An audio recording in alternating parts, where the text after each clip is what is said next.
का इस जो है करियर लाइफ एकेडमी चैनल में जो भी बच्चे यहाँ पढ़ रहे हैं आप सभी का इसमें स्वागत है। तो आइए आज हम लोग जानेंगे सूक्ष्म जीवों के बारे में। किसके बारे में जी?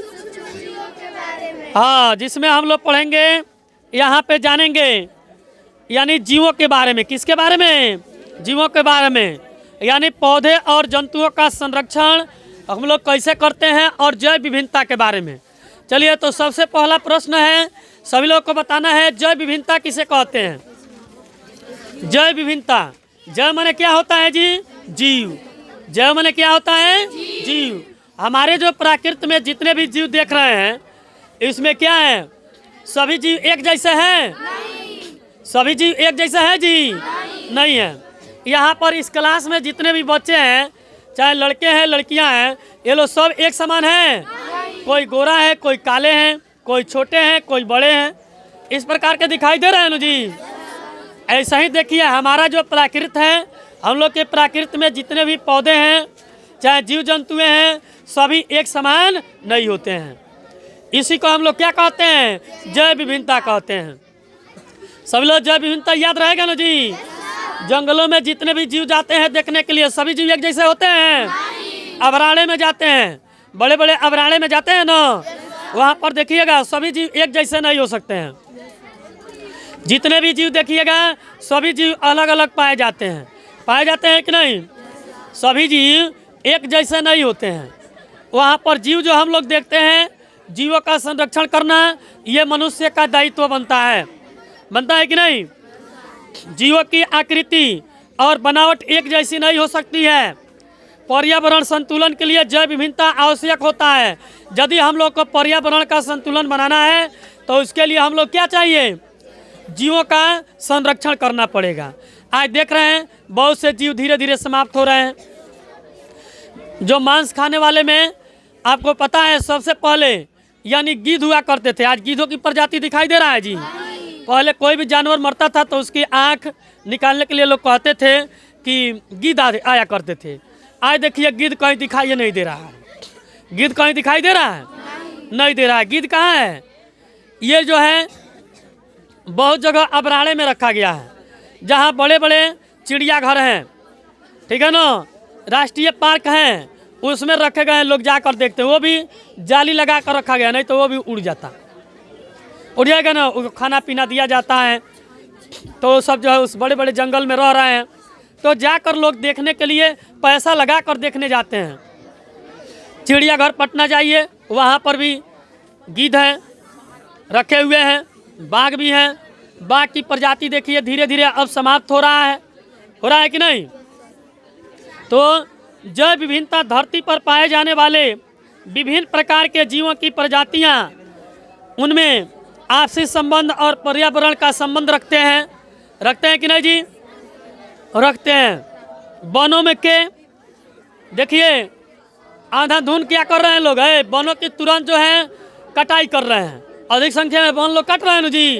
वन काट रहे हैं तो सबको पेड़ लगाना जरूरी होता है। जो लोग भी वन काट रहे हैं उनको पेड़ लगाना जरूरी है। यही कारण है कि अपने यहाँ देखिए बाढ़ की समस्या और पर्यावरण की समस्या, प्रदूषण की समस्या आदि जो है समस्याएं उत्पन्न हो रही है। संयुक्त राष्ट्र संघ ने वर्ष 2010 को संयुक्त राष्ट्र संघ का नाम सुने हैं? संयुक्त राष्ट्र संघ कहाँ है? पूरे विश्व स्तर पर बनाया गया है, जिसमें सभी देश भाग लेते हैं, जिसका सचिवालय अमेरिका में जनेवा शहर में स्थित है। किस शहर में? जनेवा शहर में। 2010 में वहाँ एक सम्मेलन किया गया। किसके संबंधित?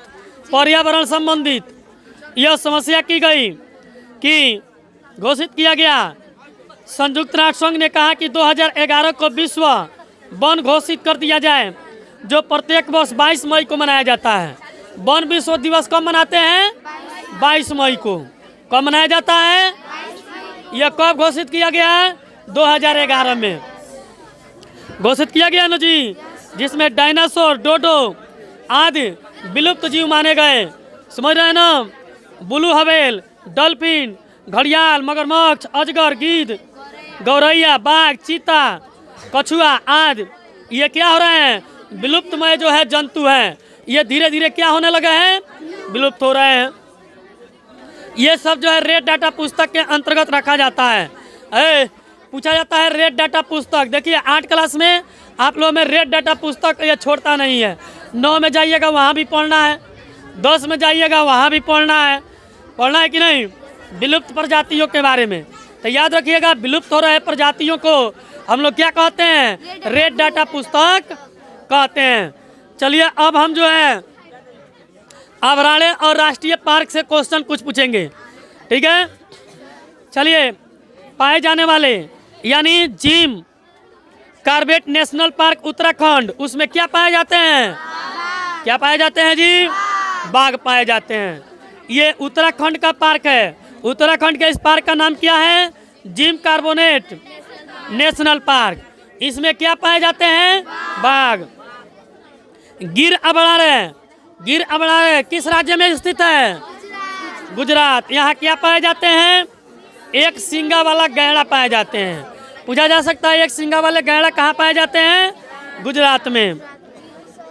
काजीरंगा अभयारण्य असम में है। काजीरंगा है जी, गुजरात नहीं, ठीक है? काजीरंगा अभयारण्य असम में होता है। ये जो गिर अभयारण्य है ना, ये गुजरात में पाए जाते, गुजरात में होता है, जहाँ सिंह, चीतल, संभार पाए जाते हैं। चलिए, वाल्मीकि अभयारण्य किस राज्य में स्थित है? बिहार। यहाँ क्या पाए जाते हैं? बाघ पाए जाते हैं। कांवर पक्षी विहार किस राज्य में है? बिहार। यहाँ क्या पाए जाते हैं? प्रवासी पक्षी। दूसरे जगह से भी पक्षियाँ आती है, ठीक है? और गौतम बुद्ध अभयारण्य कहाँ पाया जाता है? गया, जो बिहार में हिरण नीलगाय होती है। बेतला नेशनल पार्क कहाँ पाया जाता है? झारखंड, यानी झारखंड में, यानी पलामू। यहाँ पर कल, ठीक है ना, लकड़ जो है बाघा लोमड़ी पाई जाती है। कान्हा नेशनल पार्क उत्तर प्रदेश में क्या पाए जाते हैं? बाघ, हिरण। बंदीपुर अभयारण्य में ये कहाँ पर स्थित है जी? कर्नाटक। यहाँ क्या पाए जाते हैं? भारतीय पक्षी। क्या पाया जाता है? रणथंभौर जो है राष्ट्रीय पार्क कहाँ पाया जाता है? किस राज्य में स्थित है जी? राजस्थान। यहाँ कौन सी पक्षियाँ पाई जाती है? प्रवासी पक्षी। अच्छा, बाघ। चलिए, हाँ, बाघ जी। भरतपुर पक्षी विहार किस राज्य में है? यहाँ कौन सी पक्षी पाई जाती है? प्रवासी। सिम लिपात, सिम जो है लिपाल जो अभयारण्य किस राज्य में स्थित है? उड़ीसा। यहाँ क्या पाए जाते हैं? नंदन कनान अभयारण्य किस राज्य में स्थित है? यहाँ क्या पाए जाते हैं? सरिस्का अभयारण्य किस राज्य में है? यहाँ क्या पाए जाते हैं? सुल्तानपुर पक्षी विहार यहाँ किस राज्य में है? यहाँ कौन सी पक्षी यहाँ क्या पाई जाती है? चलिए, बहुत अच्छा जवाब है। ऐसे जो है पढ़ते रहिए और प्रयास कीजिए कि ज़्यादा से ज़्यादा हम लोग पढ़ें। तब तक के लिए